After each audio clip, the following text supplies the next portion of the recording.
Le parquet fédéral a ouvert une enquête sur de possibles crimes de guerre commis par un jeune sniper belge dans la bande de Gaza. Le citoyen originaire d'Uccle est âgé de 20 ans et il est membre de l'armée israélienne. Mathieu Collard. Voici l'unité d'élite de l'armée israélienne. Elle s'appelle Rephaim, fantôme en hébreu. Au cœur de cette unité, Alon, un jeune belgo-israélien de 20 ans, originaire d'Uccle. Le parquet fédéral a ouvert une information judiciaire à son encontre. Après un premier examen des éléments en sa possession, le parquet a décidé d'ouvrir un dossier d'information judiciaire au sujet des agissements d'un ressortissant belge à Gaza et de potentiels crimes de guerre.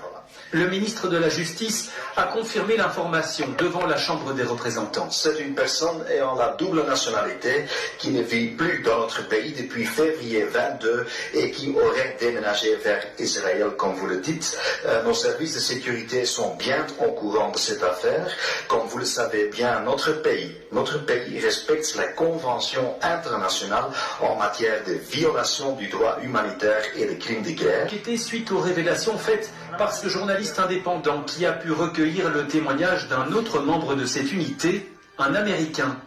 Et selon son récit, son groupe a reçu l'ordre de tirer sur des civils qui ne constituaient aucune menace. Les personnes armées, on tire d'office.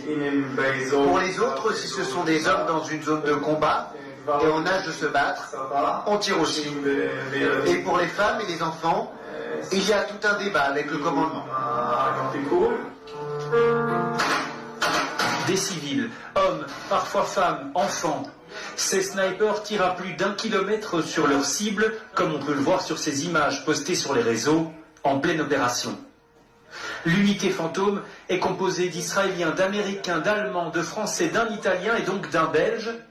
Il pourrait être jugé par la justice belge ou par la Cour pénale internationale. Le parquet fédéral a